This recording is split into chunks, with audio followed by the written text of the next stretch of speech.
What's Hey, going on? We got You it tonight. sorry. Something. 1 week I'll get through my entire intro I've got planned. What's going on, everybody? Motorsports Almanac back. It is Bowling Green week. And I think this it's safe to say this is our favorite time of the year between the four of us for sure. Man, this is the time of year where everybody comes around from everywhere and runs against each other, and we find out who the best of the best is. Joined by Zach, Charles is on the road, and then Wyatt's down there in the right-hand corner of your screen. Boys, it's time. It definitely is. Yep. And our guest just popped in to join us, Mr. Dave Schultz as well. How are you, Mr. Schultz? Hey. Whoa. What I'm doing is not working. There we go. Come on. Well, first of all, Dave can really There we go. How are you, Mr. Schultz? Doing great. Going crazy in Hometown, USA. Sorry I'm late. Oh, you're fine. We figured you had gotten tied up busy doing something there, obviously. Kind of talk to us. What's going on there in Pulltown, USA? It's Tuesday, only 2 days to go before pull time. Well, we got the rain behind us, hopefully. Hopefully it keeps away, and pullers are coming in. Man, we're going to have a lot of pullers this year. We're trying to figure out where we're going to park them all. That's a great problem to have, though. It is. What does that look? How's the grounds as far as in shape goes from the rain last week and all that kind of stuff? I've had that asked to me a couple times already. There have been some wet spots, and there's still some wet spots. I mean, but my crews here, the men and women are just putting, they're putting dirt in spots. They're putting stone in some spots, and I'm extremely fortunate to be part of this organization that no matter what you throw in front of the blue shirts, they'll persevere and they'll make it happen. Yeah, we've seen that time and time again. I can think of a couple of years it rained, but we may not have pulled in the afternoon, but my dang, we pulled at nighttime whenever the rain was gone. We're gonna try real hard to get all 5 sessions in. And the tracks look great. They were actually putting water in the tracks earlier today. Jeff Rafke and Elder Gherkin and all of his, all of their people, were doing it, and it's coming together. That's great to hear. Talk to us about these numbers we have. It seems like it's a record-setting year for Pulltown USA once again. First of all, congratulations. Letter B, how much of a headache is it for you guys having the record numbers and the parking situation? All of you pullers need to do this thing and put your units in a shrinking machine, because every time you buy a new one, it seems like you add 10 to 20 feet. And I do not want to say it's a headache. I truly don't. But am I concerned about not having enough room? Yes. The puller parking guys, they are working their tails off. They're we're on like plan Z already, and it just trying to make sure we get them all in. I'm working now with the city of Bowling Green because there's a parking lot across the street. We're looking to put some people in there. It's a parking lot. It's really not made for camping, because the fairgrounds is part of the county. The parking lot's actually part of the city. So, we're working on that, trying to get permissions there, trying to make that happen. Okay, will you give me a, free ride for the weekend? And, but what scares me, the 60th is next year. And so if we've got this for the 59th, what's it going to be for the 60th? And it's some concerns, because I never, ever want to tell a puller, they drive down the gate A drive and we go, we don't have room for you. You got to go home. I truly do not want to ever see us do that. So, and the pullers that are here right now have worked with us phenomenally. Extremely accommodating, and can't ask for a better situation other than just trying to fit everybody in. The horse arenas that some people have been put in they were a mess. We rolled them. We've actually got I think a couple parked in there. I was up there earlier.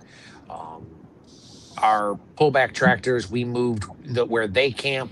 We were able to get, I think, 6 haulers in there. I mean, and it isn't gigantic steps. It's ones and twos, finding a new place to park vehicles. Yeah, literally anywhere you can fit them, right? Yeah, exactly. And, Gotcha. and it's just amazing how big some of these units are. Yeah, absolutely. Man, you guys want to jump in real quick? I know I've taken the lead. Yeah, you raised a pretty interesting thing that I guess I never considered about the property. It stood to reason to me that the county always owned the property, but that there was a distinction between it existing in the county or in the city. I never, I guess, knew that before, and why would I? So what does that dynamic look like for you guys over the years? Well, over the years, we've added camping, between us and the Ag Society Fair Board, directly behind the fairgrounds, where the pulling goes on. It's been added on to twice. They've moved a fence. That is within the county. There's a city ordinance that you can't have camping in the city. Well, when the Northwest Ohio Tractor Pullers bought 40 plus acres, we actually went to the city and asked them to de-annex that so that we could have camping. Our club camping, we have camping for our club members right behind our building. It's within the township. It's not within the county or within the city. Our building that our club has is actually in the city. So, it's like little bits and pieces, but that's the city ordinance. I'm hoping they'll work with us. The city of Bowling Green has always been extremely accommodating. The county has been accommodating. I've talked to the police department. I've talked to just a little bit ago. I talked to the city administrator. She said, let me work on it. Let me see what I can do. So they are being unbelievably accommodating, for us. And when I called the city administrator, I said, hey, I got a problem, explained it. And she goes, let me see what I can do. And, so at this point, I don't know what the answer is. But I want to work with them because, whatever we fix this year, I have a feeling next year is going to be bigger yet. And so, sure. And maintaining maintaining those relationships is really important. We have, over the last probably 13, 14 years, built such a great relationship with the city, with the county. They've always said, hey, if you need anything, call us. I reminded the city administrator of that just a little bit ago. I said, remember, you said if I ever need anything, I was hoping it'd never be this big. But she was just super nice. I mean, it's 7:00 here. So she got off work quite a while ago. I put a call into her. She called me back.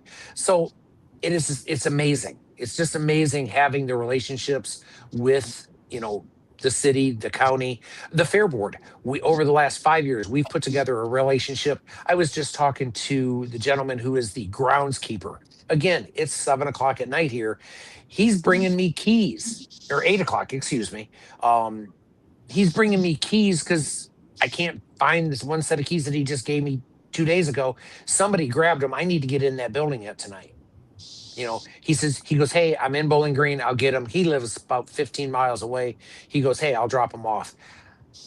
Those are the kind of relationships we've been able to build with the people we work with. And I just love it. I absolutely love it. Between Paul Perry, the president of the fair board, Jim Blackford, who is their grounds guy. He was here last night at 10:00, taking care of something for us. Those are the relationships we've been able to build, and for me, it's absolutely priceless. Oh, for sure. And the other thing, it's like anything else. The give back and you guys give to the community. It's a cheap trade off for the community like that to help you guys out. I mean, I never want to ask for too much. It's one of those. But in turn, when they call us and need something, I always want to be reciprocal. The city asked us to let the 4th of July fireworks be shot off on our property, and it was like, yes, the same with the fair board. I received a call from one of the former presidents of the fair board. He says, I got a trailer full of cheerleading match. And it was going to rain. He goes, I need someplace to ditch them. I said, take them over our building and stick them in there. those are the relationships that are just, if they take years to build, and if you do it wrong, you can ruin it in 5 minutes. And these people have worked with me this week, with the rain and that we've had earlier over the weekend, and it just it feels good to get those back. When they've come to us and said, hey, we need something, and this last couple days they've come back in just tenfold. And so truly appreciate all of their patience. And this thing, I don't ever want to turn a puller away. I don't want to turn a fan away. It's been great. Yeah, that's great to hear for you guys for sure, especially with how close the city and everything's willing to work with you guys. I can tell you there's some places that aren't like that. Yeah, So 100%. that's always a great relationship to have. Kind of want to talk about some other things going on in Pull Town. I kind of noticed the patch on your shirt there, the infamous Behind the Hook series. What can we expect from that this coming year? That's always something that I look forward to whenever it comes out, and things like that, and kind of gave us an inspiration here to do a smaller series, kind of similar in a way to on our side of things. So kind of talk to us about that and really how that came to be, because whenever it came around, it was something that nobody on our side ever thought of doing, I don't think. Well, the way it started out, Toledo Aerial Media, it's a media company here in the Toledo area, just north of Bowling Green. They shot some video, and they brought us the idea and pitched it to us. It's something they wanted to do, and it's like, no, we need to own this. We need to have that. So we worked it out, and they do it. We pick the teams, and then from there, they just take it and contact the teams and take care of it, and they do a phenomenal job. They go out, visit the teams at their shops. They once they get here in Bowling Green, they shoot video and just take care of everything. And then they edit the video down. We like it to be about 15 to 20 minutes long. Put it out on YouTube, and the YouTube channel has taken off. But it's a behind the scenes. It's a behind the scenes of what it takes for these teams to get to the starting line and through the finish line to here in Bowling Green. Yeah, I love it. I look forward to it every single year. The fun part for us is trying to guess who the teams are going to be. Well, and believe it or not, I have people constantly pitching the teams. They'll, hey, have you thought about this? Hey, have you thought about that? And then we sit down at one of our director meetings, and then it reminds me of listening to a lot of how Hall of Fames are done. Somebody will go, well, hey, I'd like to see us do this person, and we just write them down. The list will be maybe 10 or 11, teams long, and then we pare it down to the 3. Right. So it just, and it's funny, during our director meeting, people will pitch for these people. It's like this year with the DeBros, with Von Bauer and the Bauer Sleds. Those were ones that we just hey, we want to do this, and people kind of put in a word form of why we should why it should be voted upon, and it truly is a vote of the board. And I have club members saying, hey, this is who we'd like to see, and we definitely take that into consideration, because it truly is our club members, it is their thing. And so anybody that's pitched, from a club member definitely takes, very high precedence, because, this is truly their series. And, we definitely want to make sure we do right by our club members. Definitely. It shows every year, the quality of the video and everything. Just, you don't think it can get any better. And it does every single year. So it's quality to the testament of the skills of the video team. They're here right now shooting a bunch of video. They'll shoot stuff of the campers moving in. By the way, did you happen to see our release last Friday? And if you're hoping to get some of our race tractor lager, a bunch of the stores are sold out. It was a short run, and went off like hotcakes. But believe it or not, that whole process started August 1st. Another Oh, collaboration. wow. Another collaboration. It was a local microbrewery here in Bowling Green. They said, "Man, we'd love to do something like this." I met with them and took it to the board, and they said, "Yep, let's do this." But literally, they started brewing that beer August 1st. And it went in the cans last Friday. It was delivered to the stores on Saturday, and it sold like hotcakes. Oh, wow. I saw that and I was like, that is a heck of an idea. I think there's in there brewery like in Iowa or something that does that for a whole. I think There was at one time there was a family member of Jason Schultz that has Seven Hills that had a remedy beer. Yeah. Okay. I'm not quite sure if it's still in the Dubuque location, but yeah, that was the last one that's done. There was also, I believe there was a Canadian one too that was done at one point. Okay. That is Yeah. The full pole lager had like Honest Pride or something like that on it. So Orville Culture. Yep. Dave, how many members do you guys have now? It is just over 225. For years it was 200, and then we opened the bylaws and we bumped it to 225. But they also at that time changed, and we have what we call a life member. Life member has to have 40 consecutive years of membership, and then just like a Hall of Fame, they have to be nominated by another club member. Hey, we'd like this person to receive life membership. And what it is it's for the older men and women that may not be able to. Oh, man. Need a phone call? Kind of acted like it, didn't it? Yeah, I know. I hope that's what it was, not just somebody's kicking them out. Yeah. We'll be right back. Yeah, really. No. So I didn't know what was actually going to be the commitment, and then getting wow, that's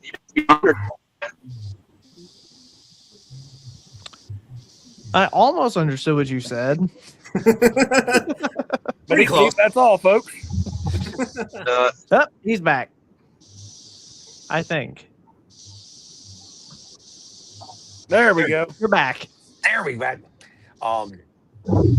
I was explaining about our membership. Yeah, we have a life membership. So that actually doesn't come off of the 225. So, the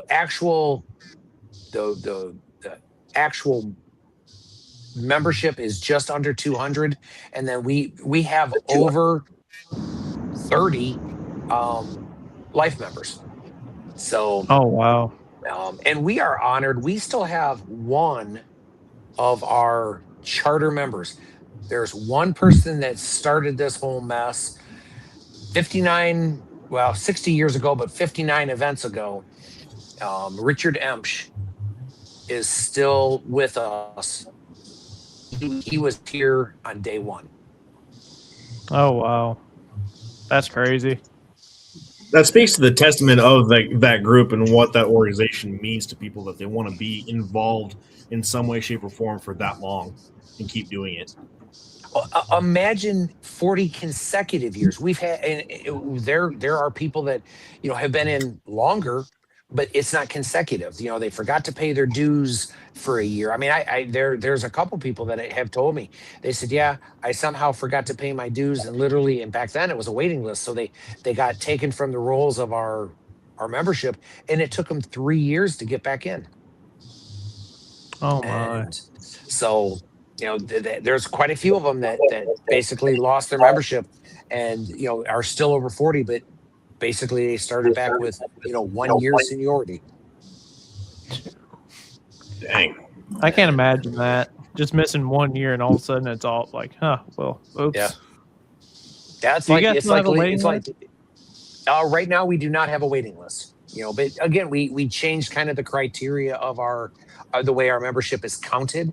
So, Yes, we are actually, and it's kind of nice. We're actually over the 225 with our, including our life members.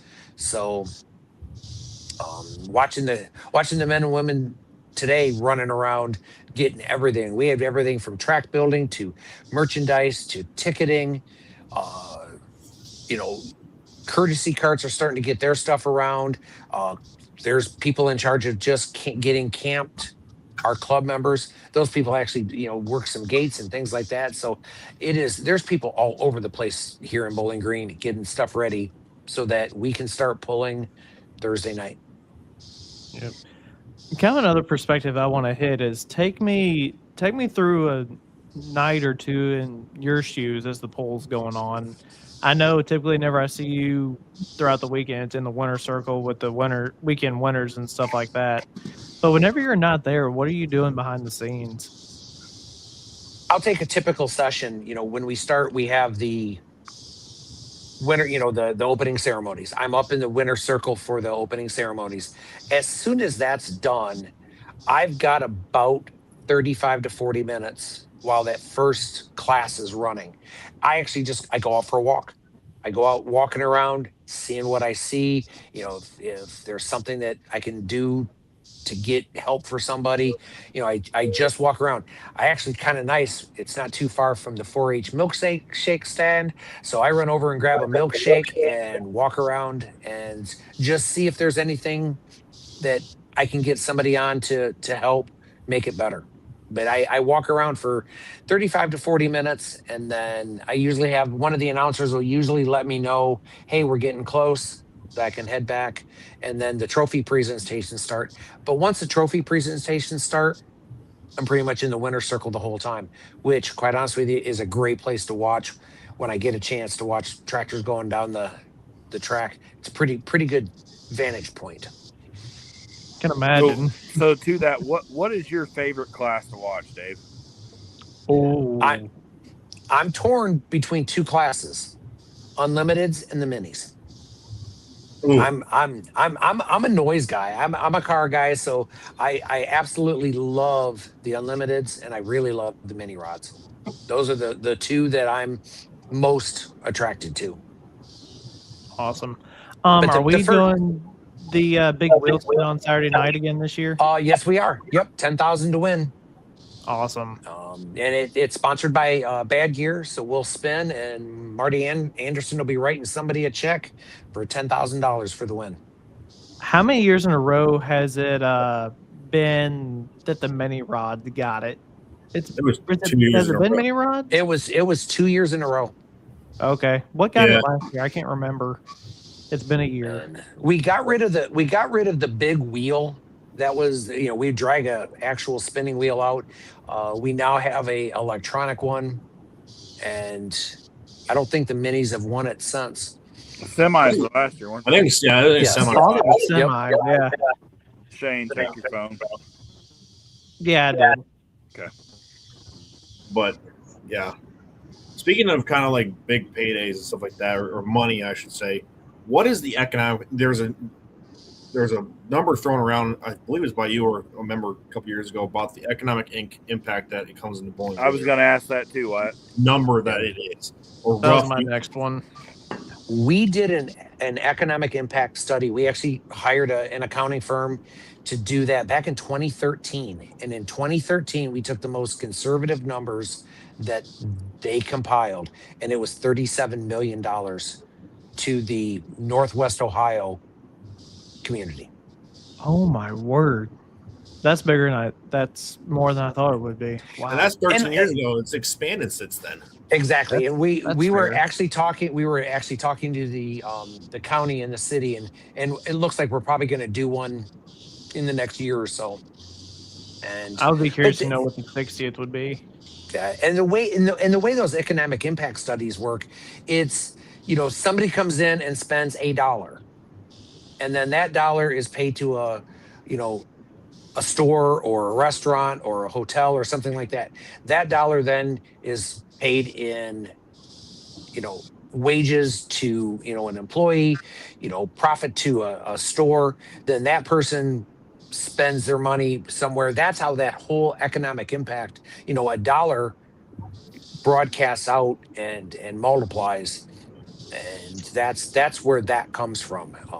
And then there's multipliers. Is, if there's the, hey, I want to thump my chest, you can use this number, or if you want to do a very conservative, and that's what we did. We took the most conservative number, and it was $37 million.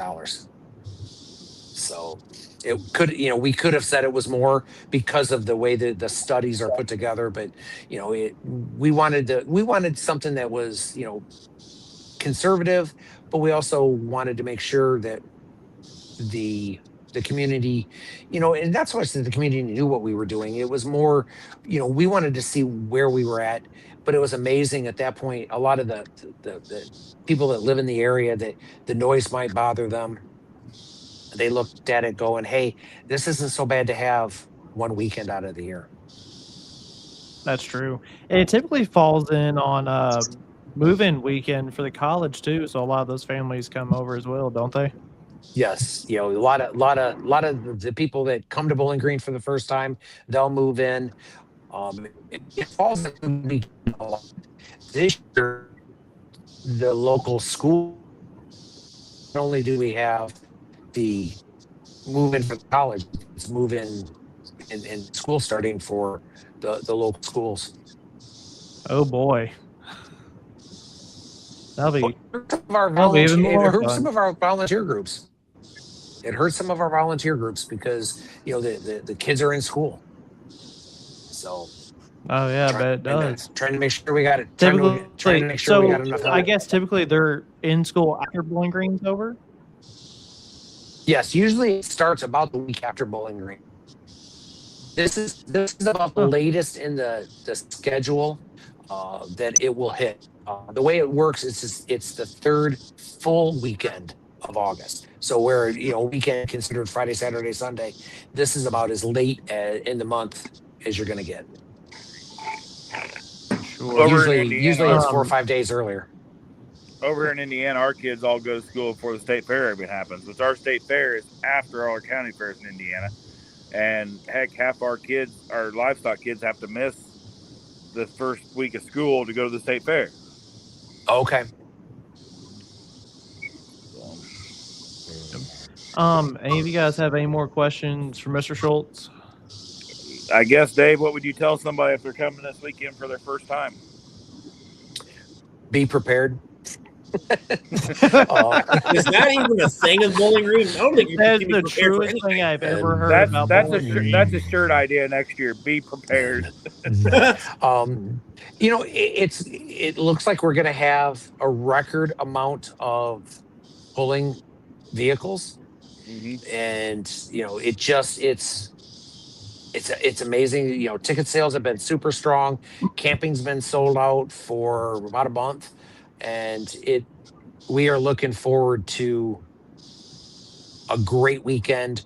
Looking forward to all of the action on the track. That's where I think we're going to have some records broke this weekend. Oh, absolutely. So I've got one more question. Charles, do you have anything? Nope, go ahead. I gotta ask, and you don't have to tell us anything, but you can tease it. Have any ideas what's going to go on for the 60th next year yet? The one big one that I will throw out there, we are going to have a Super Saturday night. We are actually pulling 6 sessions. So we're going to start pulling. We are going to pull Thursday afternoon. Starting Thursday afternoon, we're going to do 2 sessions on Thursday, 2 sessions on Friday, 2 sessions on Saturday. We don't have a locked in number of how many vehicles we're going to bring back for Saturday night, but we will bring back the top number. I don't know. Like I said, we have not decided 100% on what that number is, whether it's the top 5, top 10, somewhere in between, and then pull them on Saturday night. Kind of like what we did. We did that for the 50th, but we finished on Sunday. And quite honestly with you, the crowd, there were a lot of people that left. I mean, everybody's been here for a long time, and so how cool is it going to be to finish under the lights in Bowling Green on Saturday night? And it's going to be every class, right? Yes, we're going to pull every class, but it's not going to be the full class. It is going to be a portion of, and it's going to be the top competitors from that class. That is going to be cool. Is it going to kind of work like the 50th, where it's a weekend point series in a sense, or is that just in the works yet?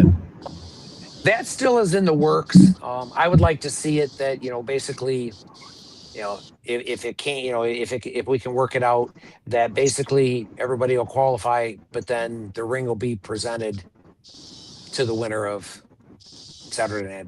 Like I said, the club and the directors are still talking about it. Our 60th committee are coming up with ideas. So stay tuned. Yeah. I'm not gonna lie. I got to put my marketing hat on for a minute and. Go ahead, Charlie. I got to put my marketing hat on and say, well, if it's a 60th, like bring back the top 6, call it the Super 6 or the 6 shooters, whatever. Yep. But there's a theme there. Yep. Yeah. I like that. I like that idea. I'll pitch that to everybody. Yeah, wow. I wasn't expecting you to say that. I'm not going to lie about it. Anything special with the flyover this year? What's that? Anything special with the flyover this year? I cannot divulge any of that. Oh, so that's even a secret. That thing, that flyover is usually pretty special. That is special, no matter what it is. We have to talk about that a little bit before we let you go. That's been one of those freaking awesome things. I don't remember what year it started, but man, Bowling Green on Saturday nights already by itself. It's a big fight feel. That just adds to it. It feels like to me, and then having the guys that fly come down and actually interview them and letting the crowd thank them for their service and applaud them for doing the flyover. It's become one of my favorite parts of Bowling Green on Saturday. I absolutely love it. We're lucky the airport where the 180th Fighter Wing is located, it's about 25-ish miles from Bowling Green. So basically they come back, they land, they get in their cars, and they head over. And they love it. They said they have never been in front of a crowd that treats them the way they do. And they said they go back to some of the other events. The University of Toledo is not, it's 25 miles north of here. The BGSU, the college here, they've come back to that. And they said, and the people treat him great. He says he will not say anything about those crowds, but he said our crowd here is second to none.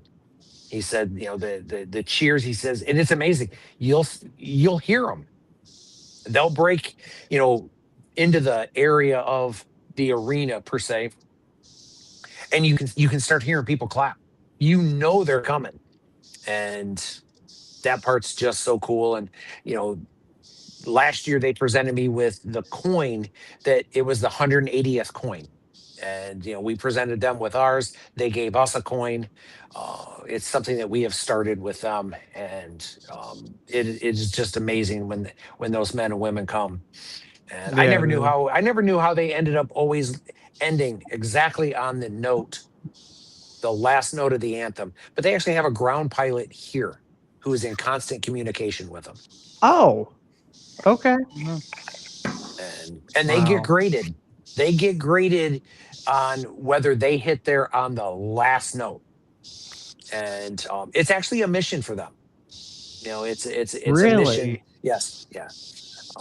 That's actually how years ago, if you remember when Congress said they couldn't do any of these extra flights and then it came back. Well, they actually wrote it in. It's actually a training mission. They have to be over the target at a certain time. And the certain time is at the end of the anthem. Wow. And little cool story. A couple years ago, we had some rain and it wasn't looking like we were going to be ready to go. And they said, hey, the jets are in the air. They're going to come by and buzz the fairgrounds. And I was talking to the ground pilot and I said, look, we're going to do the flyover. And he goes, no, we can't do it. I said, no, we're going to change the opening ceremonies. So we moved. Greg Whitaker, the announcer who was in charge of the opening ceremonies at that time, I said, Greg, what time does he have to fly over? And it was like 7:58:40. And I said, okay, we'll start the anthem there. And on the dot of 7:00, the anthem ended and the Jets went over. Yeah. And so just amazing how they work with us. Yeah, that's wow. But do y'all have anything else for Mr. Schultz before we let him go? I don't think so. he's We got need a to lot let him get back to work. do. Yeah, I was going to say, I got to go get back. Jim Blackford, the guy from the fair grounds, I got to go pick up a couple keys that he's dropped off. And he called. That's actually why I was about a minute late. I was on the phone with him. I said, look, take it up to Puller registration. I'll be there, and as soon as I'm done with this. And he goes, all right. So I got to go up and talk to the guys at Puller registration to get my keys. Well, I'll be over Friday night or Saturday morning. So Fantastic. Yeah. Fantastic. I'll be there. I'll be there tomorrow night. We got to be there the entire weekend, but we'll be sure to say hi to you. I appreciate should it. be there Saturday. Okay. Should be. Yeah. Well, we should let you get back to work, Mr. Schultz. You are a busy man. You only got the biggest pull in the world going on. So Yeah. Well, I love the opportunity to be able to talk about the blue shirts. Yeah. Thank you very much for joining us, sir. Hey, thank you. Appreciate it. Look forward to seeing you later this week. Yes, sir. that's good. Thanks, Dave. thanks, Dave. Take care. Bye-bye.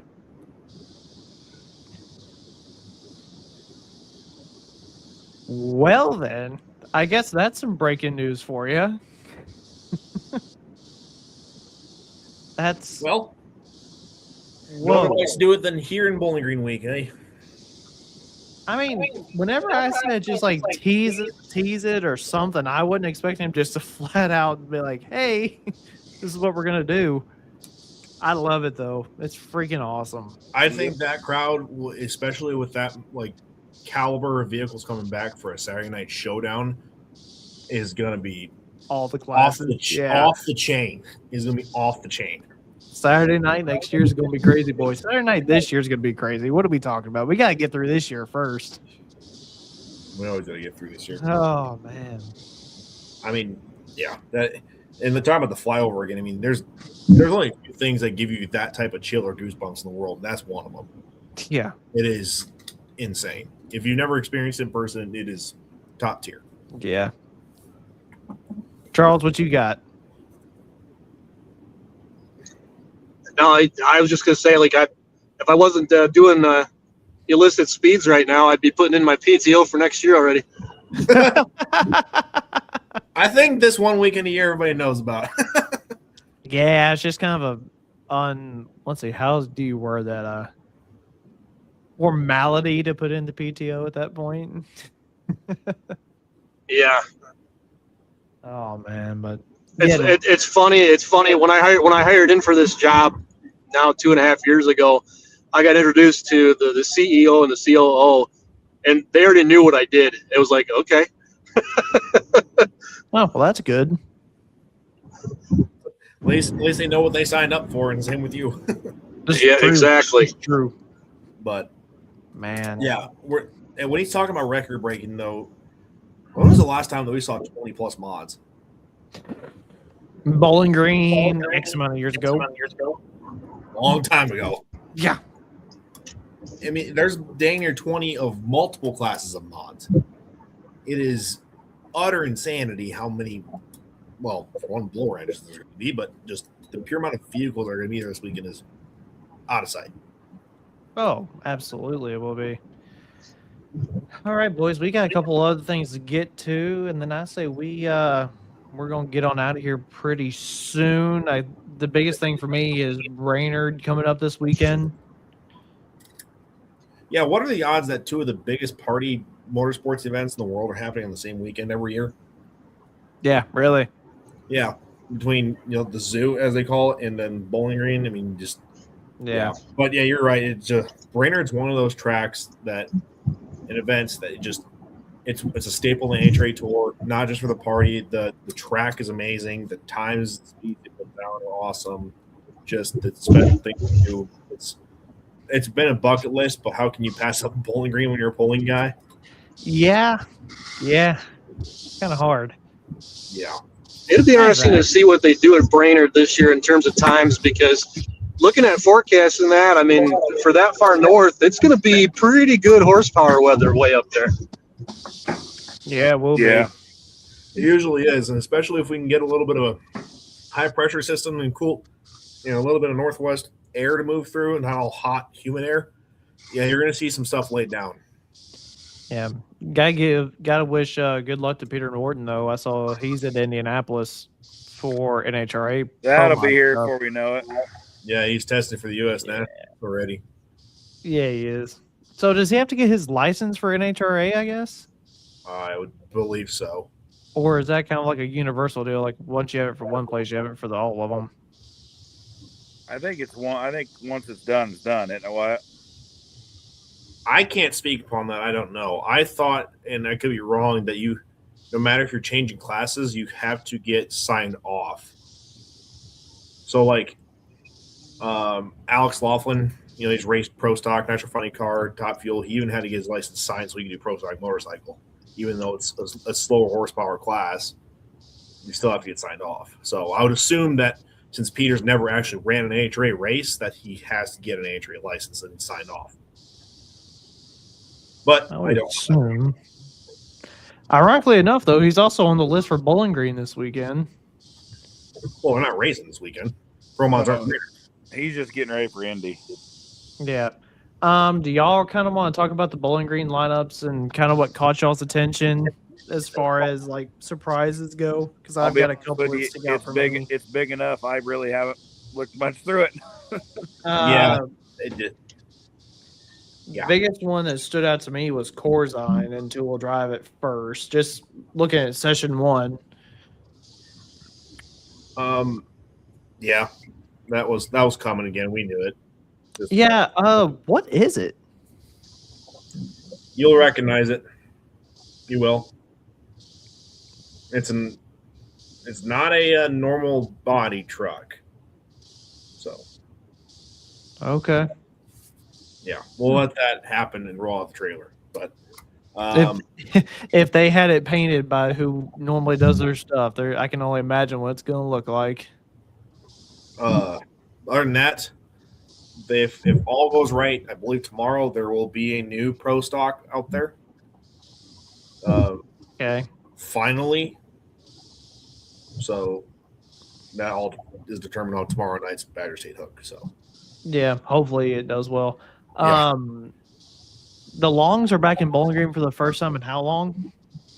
I forget how many years it is. My mother-in-law told me when they were up here last weekend. I forget how many years it was. Is she watching tonight? She normally does. She'll probably tell us. I don't know the comments. I can't see.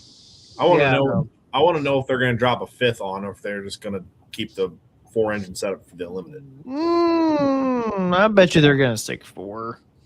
Yeah, are they done for the year with PPL? With mod? I think so. I think so too. Maybe. Not sure. I don't know. 16 semis is pretty good numbers.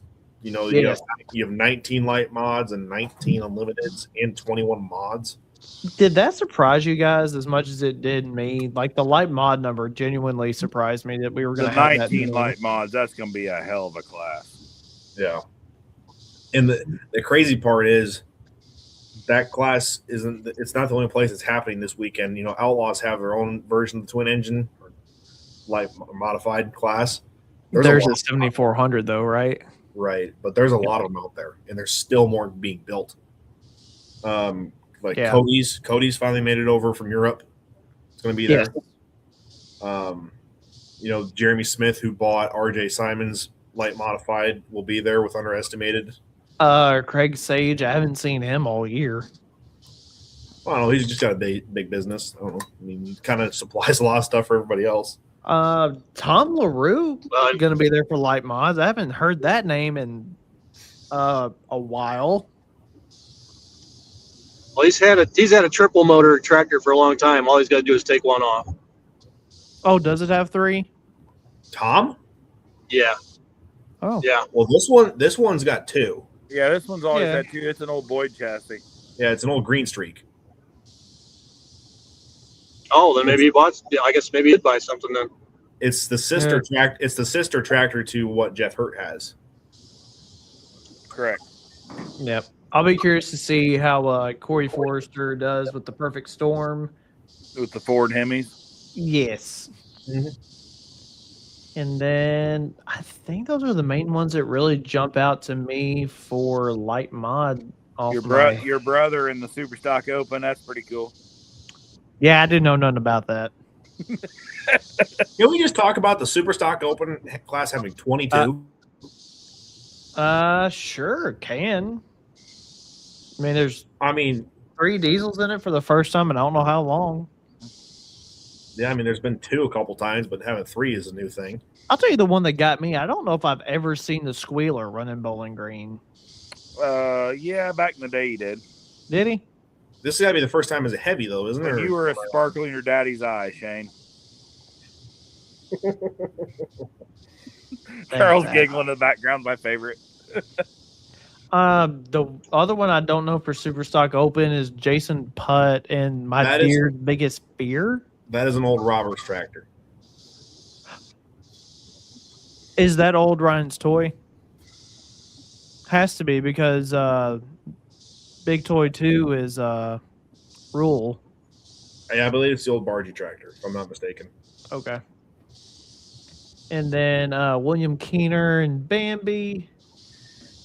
Nothing else really too out of the ordinary there. No. 24 4-1s, which we knew they were going to limit those. Mm-hmm. Super Stock Diesel trucks, though, Patrick O'Brien. Yeah, that one kind of threw me for a loop, too. I heard that they were working on one, but I didn't think it was going to be done in time. Right. That one was, but other than that, everything on the Super Stock Diesel truck side seems kind of in line. Yeah. Can we talk about the first hold on. One here? Nathan Vague, something or not Jumpin' Jack Flash. Mm-hmm. With a Cummins. Yeah. But they're returning. They're back. Yep. Zach Pickrell and Ripcord. Mm-hmm. That's an OSTPA truck. Mm-hmm. Okay. I'm looking through here. Other than that, nothing really crazy. I can tell you one thing: the first 8 in a row, 9 in a row, starting out on the session 2 of the of that class on Friday morning. Yikes! That is, it doesn't really matter what class it is. They're kind of This whole thing, this class is a gauntlet. Through and through. Out of 36 trucks, Ben Schimpf managed to draw back-to-back, though. Which they'll put somebody between them if he wants to. That's the rule this year. Yes, which is great. Coal Mine Express, I saw that one last year. If you go through the order, you'll see multiple teammate tractors like that again. Yeah. Yep. Yeah.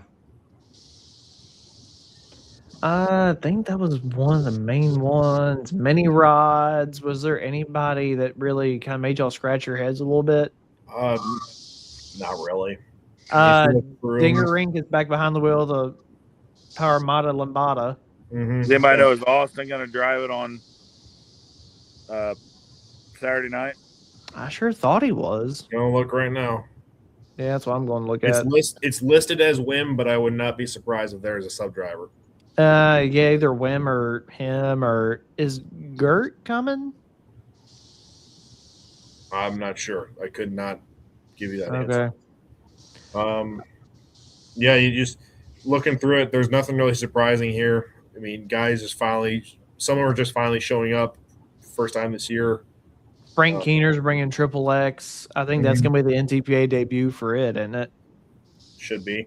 Jeremy Smith debuting making his NTPA debut with his mini rods.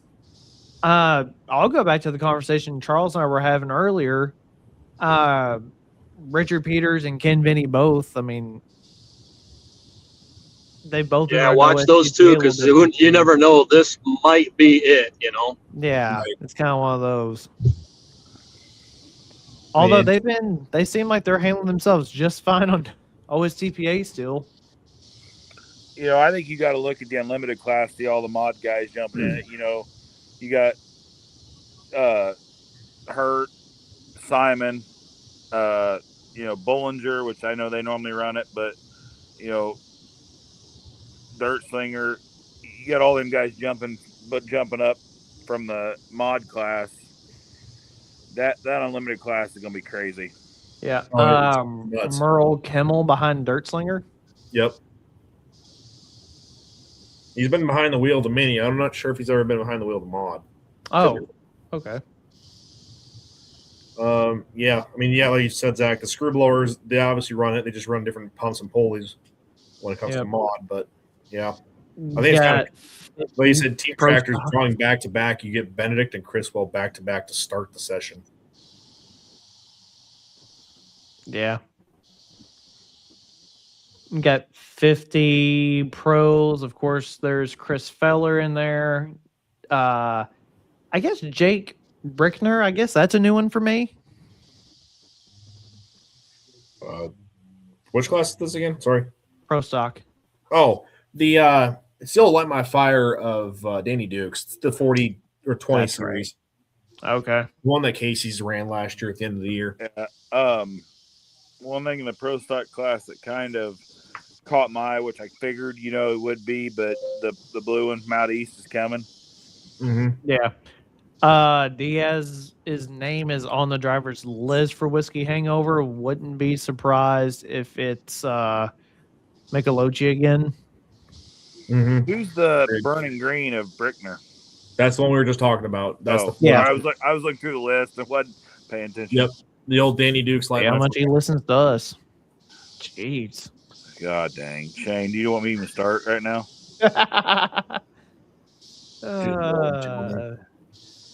Yeah, there's definitely a few in that lineup missing. I mean, obviously, Loose Cannon's not going to be there because it's still getting shipped over. You have Nutcase is not there.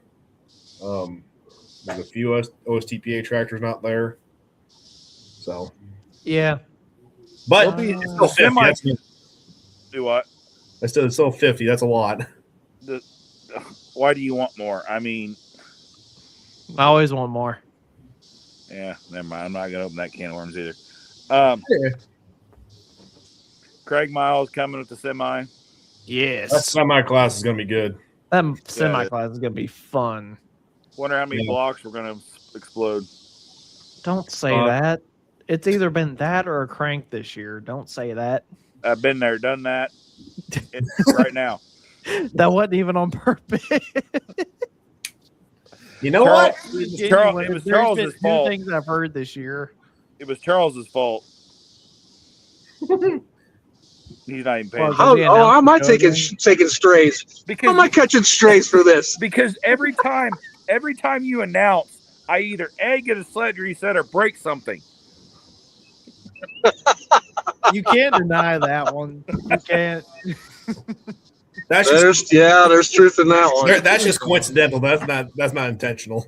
Hey, I got to give credit where credit's due. I went to Coldwater, Michigan the other night with not a very good attitude because I hate, no offense, I just don't like going north of the Indiana line to tractor pull because I always break something. But them guys at Coldwater did a heck of a job. The track caught us all light pros by surprise. I will tell you that. Charles was there. We got the front end up and just went, and McNault did a heck of a job in the sled. I think my courses had 32.2 mile an hour the other night at one point. We were getting it. Yeah, you were. Yeah. That's always fun when you just get up and book it and just like, hey, is there anything behind me? Yeah. And, we were sitting at the Applebee's at Auburn by 9 o'clock that night, but so yeah, moving through. Hopefully you get back together though. Yeah, hopefully we gonna try to get to Greenville next Tuesday. I don't know if we'll make it or not. We're gonna try. I've got some good people in my corner that are gonna try to help us get there, and we got the motor out last night sitting on a skid, and it's gonna go to the great state of Ohio tomorrow. So fun. Yeah, it's a great time. Let me tell you, things I didn't think I'd do in the middle of the season for 500, please. So. Yeah. All part of it. I think brother fired his up today. I don't know. I assume he's supposed to be home tomorrow, so I don't know. Who knows? Never mind. I'm not going to go there. Next topic. Where are we going next? I want to talk about Larson's That's why I say bye, Charles. before we get to yours. Larson's unexpected double was freaking awesome. I'm gonna say something here, and I know everybody hates a winner to some aspect, but if there's anybody that's listening tonight can tell me there is a better all-around driver in anything right now that's on four wheels than Kyle Larson, you can kiss my ass. Yeah. Because there is not. I just want to put him on a pulling tractor of some kind so bad. The guy just absolutely, whatever you do, can get in and wheel it. I mean, you listen to the interview the other night, and I listened to him say, I wasn't even focused on Knoxville. I knew there was no way I was going to get there. And the crew chief come on and said, they haven't even started hot laps. And he said, what, Knoxville, ? And they said, yeah, we're working on a plan for you. And just, they said that was the most tracked flight the other night. There was like 9,000 people tracking his flight from Richmond to Pella, Iowa. Yeah. Got to give credit to NASCAR, too, for doing what they did, excusing him from the media and all that, so he could go race his dirt car. And then he won. NASCAR, I think, is getting better about that kind of stuff. They know they got the whole corrupt BS out of the way. And, NASCAR knew they were hurting. They had to do something. You got people like Kyle Larson, Christopher Bell, and go race a dirt car on the weeknights and go race NASCAR on the weekends. It can't hurt anything. Can I give a hot take on that? What's that? Did Michael Jordan save NASCAR? No. That's a publicity stunt. Okay. Well, it worked. It worked. Don't get me wrong, but I don't know. Yeah. But Charles, Connor Zillich getting his shot in the 48 car in 28. Mm-hmm. He's moving up the ranks fast. Okay. But Larson and then you watch him, get off that plane and the media all there and drive right across the track in the black SUV and right to his hauler and get in the car and just freaking stomp everybody on Saturday night. Yeah. Or Sunday morning, whatever happened. Can I make a challenge to somebody? You challenge? What? We were able to get Cletus behind the wheel of a twin engine mod. We got to get Larson in something. You tell me, though, how his schedule is going to be free enough to do that. We will figure out, but we'll figure out something. We got to. I mean, that guy That's something I've got to see. Behind the wheel all the time. I know. Hey, maybe next year for the 60th on a Thursday afternoon? Do you think? Just saying. What, Charles? Do you guys think with him driving so much that is it cause or effect that because he's good, he gets to drive so much, or he's good because he drives so much? Yes. Yeah. All of the above. Uh, Watch the docu-series. It kind of explains itself, but I would go with the latter, saying that because he's so good. Have we ever seen anybody like him that can do what he does? I don't think there's anybody that's ever done what he does. I mean, Smoke is up there. Smoke is there. And honestly, back in the day, Jeff Gordon probably was close. No. Shane, you weren't in the state of Indiana and watched. That was like when you were going in your daddy's eye. He. Happen again. You sorry. But Jeff Gordon back in the day in the state of Indiana, he's close, but no, nobody's ever done what Kyle Larson's done. Okay, if we had to take somebody from NASCAR, it would obviously be Larson, right? That we had coming over the pulling. Oh, yeah. 100%. Okay, just want to make sure we were all clear on that.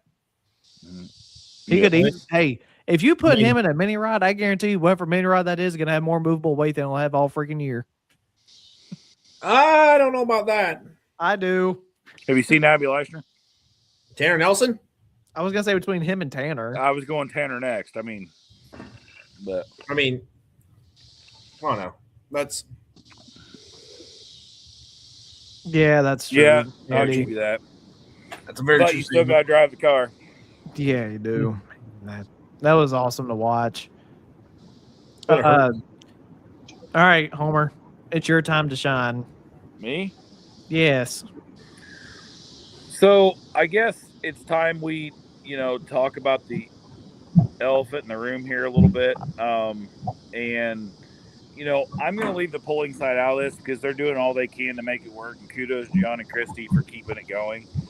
But what I think a lot of people don't understand is what extent this IHRA deal is taking on not just the racers, but the tracks, the employees of the tracks that are, you see Maple Grove shut down this weekend. And that to me is just tip of the iceberg what we're going to see in the next few weeks. I may be wrong.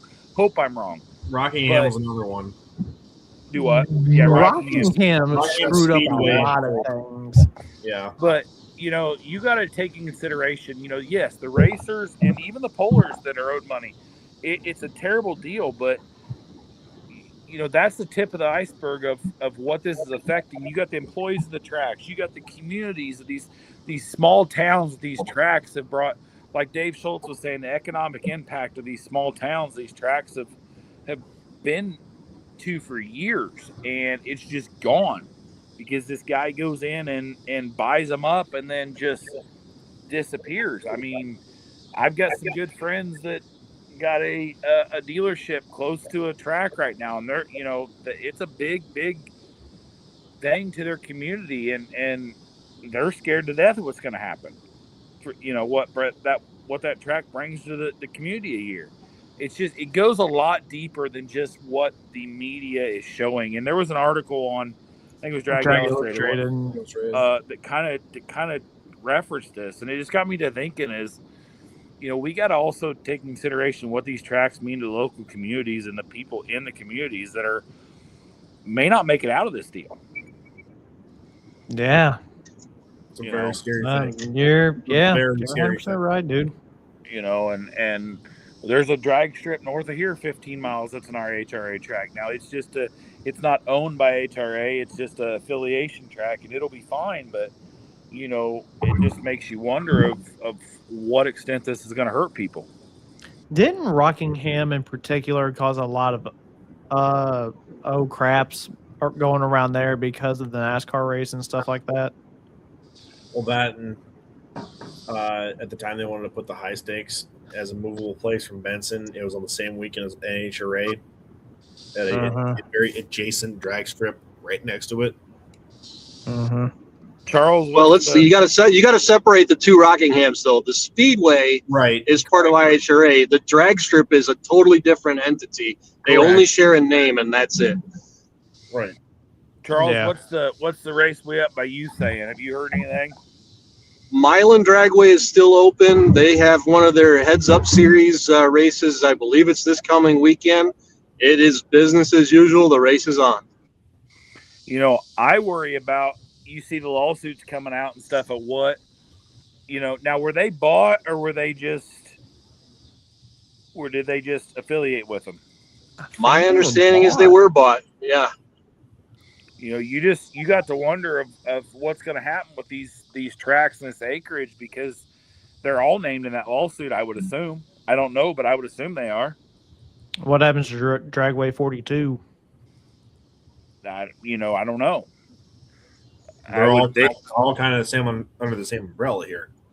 And I think Maple Grove. Sorry, I broke up on you guys. I don't know if I broke up on you guys. I don't know if it came through, but Milan is open, and my understanding is it was bought because they went in there and spent a lot of money on renovations. They didn't just slap a coat of paint on it. They tore up and paved a lot of the property. Yeah, I just worry for these tracks and these employees, these communities, of what this is going to do to the whole landscape of motorsports in general. It's definitely going to, trying to put this correctly, it's going to make some instances or ideas and thoughts going forward a little more hesitant, because nobody's going to want to jump the gun per se. Or the main one I look at is Massey, Ferguson, and Fent right now. I mean, correct. They're taking a big leap of faith coming into a series, and they put a lot into it. And what's the return on it? What's the impact for them in the end? So yeah, and here's the other thing too is like they came into pulling and not good. Like I said, I kudos to John and Christy for taking Yes. this thing and grabbing them by the horns and running with it, because and this outside looking in, they very well could have just said, "Hey, we're done. Screw it, move on." But they are dedicated Yeah. to the pullers and the promoters, and I give them whole credit for that. Yeah, 100%. And gotta give a shout out to Don Slama too for what he Yes. did over the weekend there in Hillsboro I for the watched pullers that the sent Saturday to his ring session. out. It was phenomenal as always. And not many were there, but or at least not many, but besides the pullers in that meeting. But after it got rained out Friday, Don made sure, and he made it sure to everybody that in that meeting that everybody knew that no matter if you placed last or first, you were getting paid that week or that Saturday night. Don Slama is a class act. If you watch the stream or you've been there in person, you heard many testimonies as to what Don has done for that community. Oh, I was there. I've been there twice, and that place, there's a lot of bucket list events. Yeah, and that is one of them that I don't care what side of the fence you sit on, you got to go to one time. I agree. That's always been on my bucket list. Just haven't been able to go yet. It was my first time this year, and I will say that facility is top notch. And they fill it fast because the 4-1s, the Pro Stocks, Badger State had to park down the road. Yeah. Ooh. Yep, up to school. Mm-hmm. Yeah. Man, they put on the 4-1s put on one heck of a show, didn't they? Mm-hmm. That track also was murdering stuff. So yeah. Don has worked and worked and worked at that track, and they know what it takes to build a track. They know you can't go in the day of and build a track and it be right. Yeah. They do it, weeks in advance, kind of like what we try to do here, and it works. And the only thing that would make me feel better about yours is if you didn't have to get 10 with all the stuff beforehand. It's not as bad. You've got it refined down to a process. I can deal with monster trucks. They just put a couple cars on it and go on. We don't dig or build shit on the track like we used to anymore. So, right. Well, bye, Charles. See you, Charles. Thanks for coming. That's all, folks. And again, but no, yeah. I got to give credit where credit's due for John and Christy to keep this thing rolling, because they're doing what they can, and who knows, they may be doing a lot of it out of their pocket, and that's good for them if they are.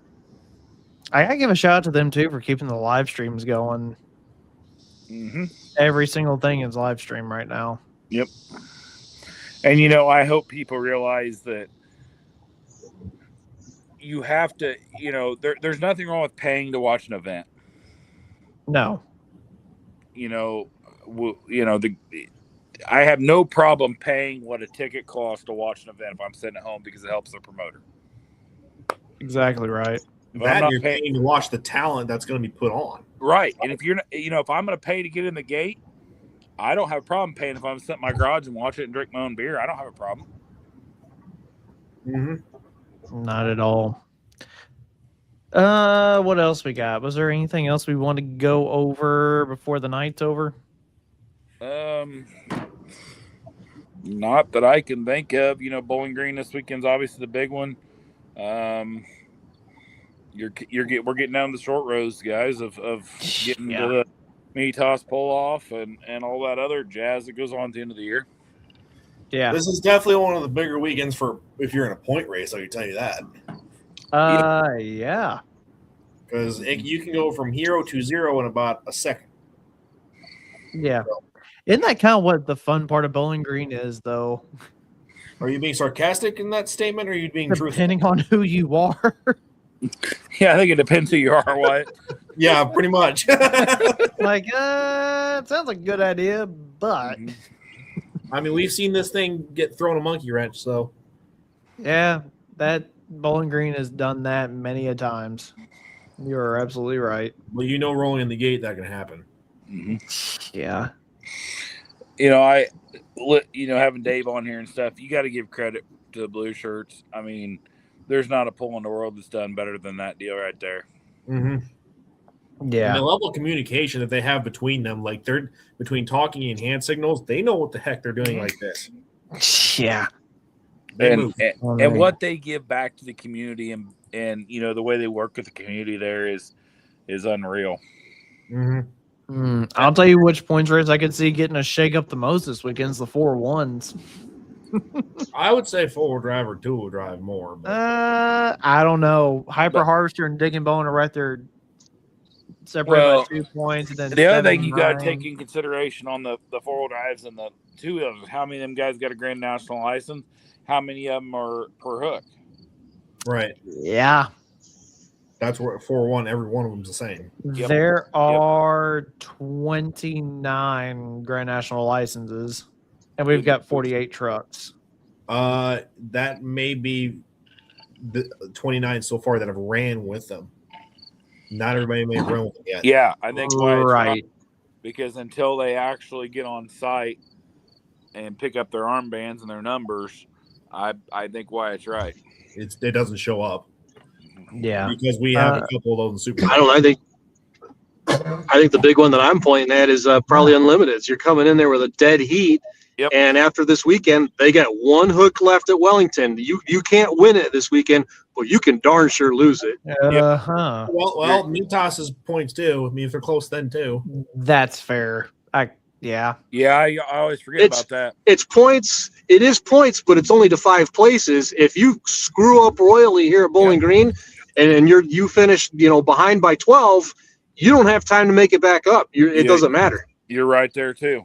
You're right, Charles. That class probably that class may hold the biggest merit of the weekend. So if you're looking at Unlimited, you've got a tie for first and second. If you're Crossthread, Full Blown Wicked, and Giddy Up, you've got to make up some progress this weekend. You know everybody's going to be gunning for Bear this weekend. Yeah. If they're not in a points race, they're going for the ring. Yeah, it's all or nothing. What do they have to lose? What else? 2-wheel drives can flip like a switch too, Charles. You're right. Yep, that was another one that flipped Napoleon for sure. What about Light Super? Yeah, I don't know what the points race looks like in that. I haven't paid attention. Bowles is 12 points ahead of Gunpowder and Lead. Yeah, but then last year we saw where somebody started engaging, didn't get to the line, so they just scratched. So it could. So, and is this their last weekend? No. Yeah, it was. You're right. You're right, Wyatt. Last year was Rex Kuhn who got screwed because something broke. Yep. Because don't Light Supers go to Canton? They go to Canton and Wellington. I agree with that. I wholeheartedly agree with that. Hey, Colin, can you please change your profile picture so it's got 24/5 so I know who you are? You can't figure that out by the plain looking 1456. I can. I just want to see what he says. You know what Light Super I didn't see on that list was High Strung or Tennessee Tracks, by the way? Neither one of them. High Strung make it? Neither one of them. Oh, going to Wisner. Yeah. I mean, it makes sense. It's closer for Terry, so. I mean, the thing about this weekend is that it's 2 hooks in one place. I mean, theoretically, you can make up a lot of ground. Yep. Give you a funny fact. You got to lay down your Marcus is second. He's got further distance pulled this year at 289, 28.95, and first place. Hey, you saying that makes me bring up another point. I'm going to give credit to the NTPA website crew and what the changes they made. Points are so much easier to follow now. You know that they made awesome. Yeah, Brent did a heck of a job. Brent has done a phenomenal job, and Yeah. and they've made some big improvements. That dude's a working fool. Let me ask you guys this: what about the pro stock points race this weekend? Kevin has to royally screw up, or the hook position to screw him to get that close up just a little bit. He's 32 ahead, and there's a lot of per hooks that are going to be there. I mean, yeah, it's going to take him. They have a lot of hooks left, but 32 is well, they got 2 at mountain. Canton, 2 at Sandwich, 1 at Wellington. So they've got 6 hooks left. You count the Enderley. Bye, Charles. Somebody's going to have to get on their horse and go if they're going to make up some ground. Yeah. Because Get Her Done Deer is just pretty much sitting out there like saying, hey, come get me, boys. I don't know if there's been a more consistent pro stock out there than that one. Nope. Blackjack moved up to number 2 after last weekend, though. Last weekend was a big helper for him. Their finish of the season is 2 in Bowling Green, Yeah. Wellington, Canton, Sandwich, then meat toss. So yes, they're.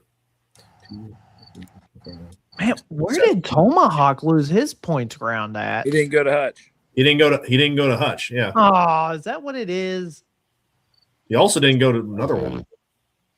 Yeah. I thought it was everything but Hutch. Yeah, that's exactly what it is. The more I'm looking at it, the more of them I'm seeing the zeros are that they're all in a row. Huh. Dang it, man.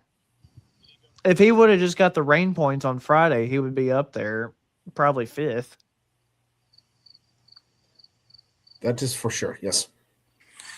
I don't know, man. This weekend's gonna get flipped on its head. Our next show could be talking about like, well, this points race tightened up. Yep. Anything can happen. It's literally Bowling Green. You can never predict anything at all. Why you said you're heading down tomorrow? I am. Yes, I have to make some errand runs and some other things, but I should be there tomorrow sometime. I'm trying to decide if I'm gonna head over Friday evening after work or Saturday morning. I don't know which. We took on Skag at work, and our initial Skag shipment's supposed to be there Friday morning. So depending on how all that goes, whether I take off on Friday right after work and get over there, or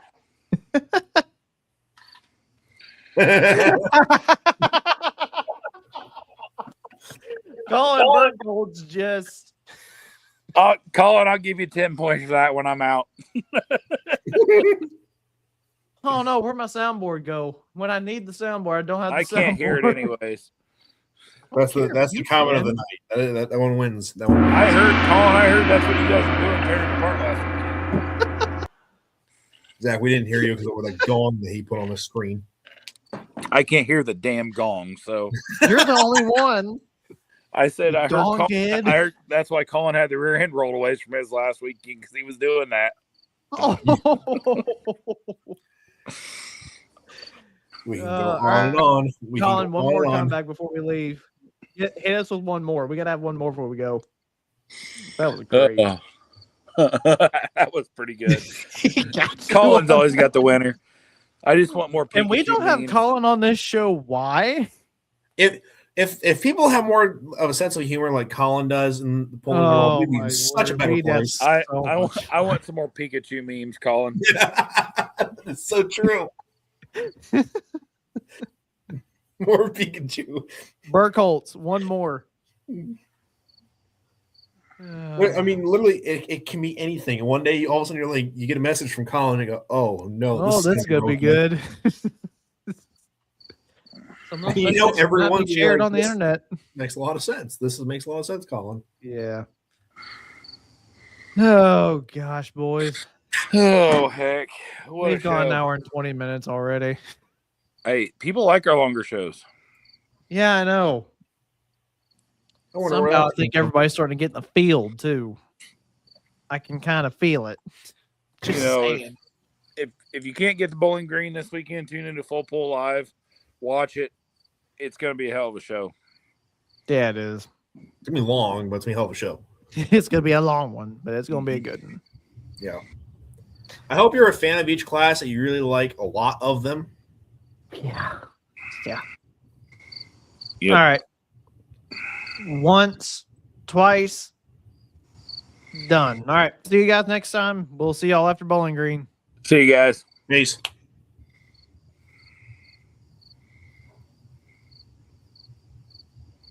I don't think he clicked the right button. So, how's everybody doing tonight? Now that we got that out of the way. All right. So, I think he left himself there. Wrong button. I'm so used to the mute. The other one's down there at the bottom. So like, oh, there's a red button. It's done. Dang, gone. Exit stage left. I'll let BG provide the next one. Light Pro Class of Beaver Dam should be one to watch on Wednesday night. That is Touche, very sir. true. That one is going to be loaded. Colin, with is the air. component tractor of yours going to be there? Did you get that rear input in, or? No, but he had to swing it for the moon and back at Norwalk. So, Oh, I'm right there with him because, like I said, what happened to me the other night, I didn't anticipate happening, and we're scrambling. So, yeah. I will say that. That was freaking awesome. Yeah. All right, we're going to try this again. Click Take the right two. button this time. I mean, Wyatt and I could have had some fun. You just left us alone for a little bit. Oh, the ranting would have been No. The ranting would have been awesome. All right. Motorsports See y'all Almanac later. After Dark, folks. Here we Take- come. Take two. Goodbye. See you guys.